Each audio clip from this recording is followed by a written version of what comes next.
Book 5. Maurice Peeps Again.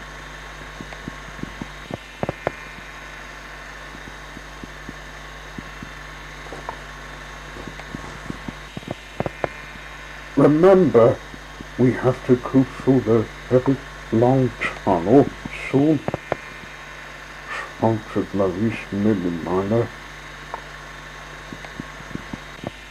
He had to shout because Sir Reginald, Hoity-Toity, and Cheeky Beetle, and Mansell Mealy were driving along with him on their way to the seaside. "I've dropped my bucket and spade," yelled Cheeky Beetle. "No troops to be, please," shouted Maurice, "and certainly not while we're driving on the main road." "Ah, thundered Sir Reginald. When they arrived at the very long tunnel, Mealy called out, "Remember, it's always full of exhaust fumes. They make you feel terribly tired and sick if you're in there too long. Who'd stop?" "Exactly," shouted Maurice. "A nice gentle pace. Too bad you keep sucking too many fumes."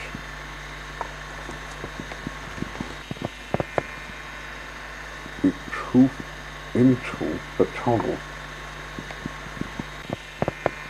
The light got nearer, and the air got clear. "Who's that?" yelled Mealy suddenly. Ahead of them, someone had stopped on the side of the road.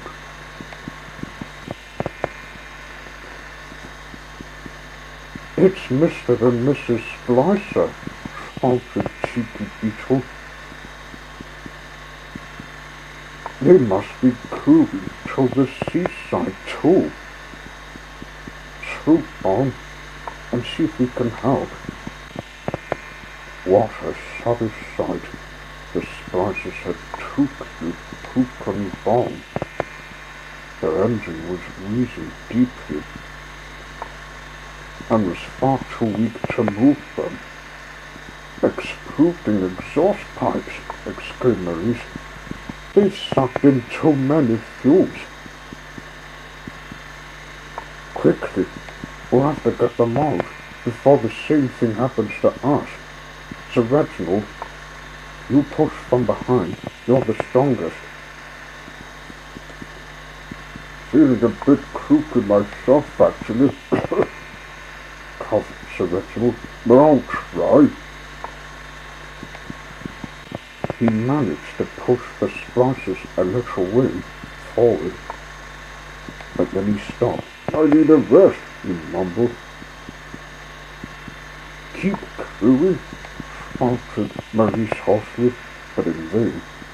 Already he could feel the fumes creeping into his boot carburetor and slowing his engine bomb. Quickly, he hooked his bumper onto the Splicer's side car and pulled, but all his energy had drained away.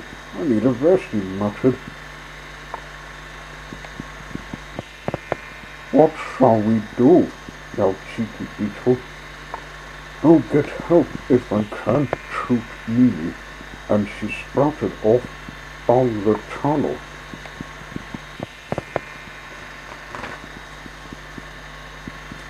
Cheeky Beetle stared through the fumes at all his friends. He felt lonely and frightened and very weak too.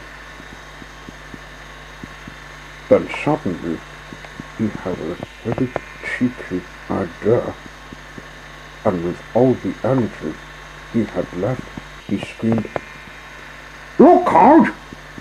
The red rusty monster is coming down the tunnel with bits flaking off him, and holes in his sides and spots all over him, and jagged teeth that are gonna eat you up, and..." Cheeky didn't need to scream anymore. They all jumped forward in fright, and coughed, and jerked,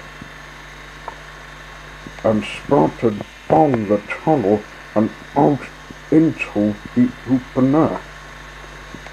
"What happened?" cried Mimi, who was standing on the roof side getting her breath back. A loud bang came from the splicer's exhaust pipe, which made them all jump again.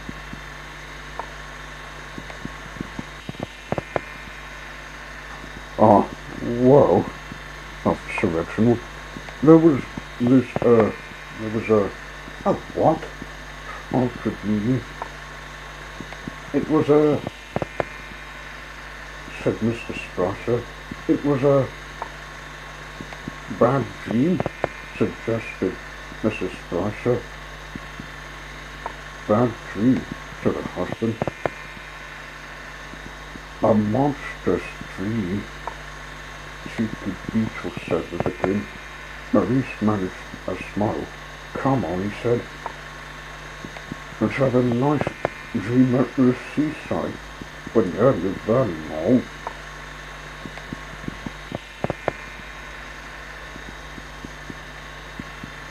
And soon they were there.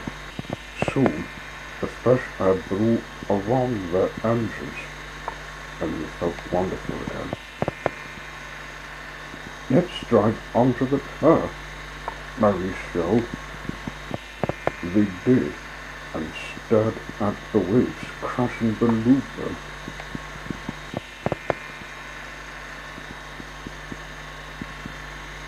"I feel a new car," told Sir Reginald.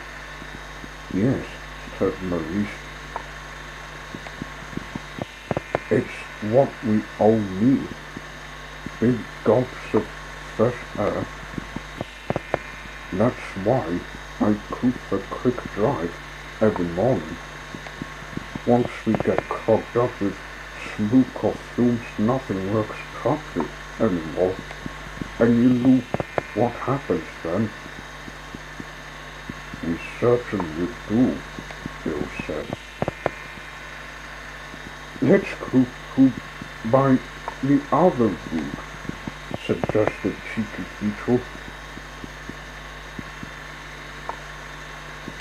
"It'll take more time, but we won't have to go through the very long tunnel at all."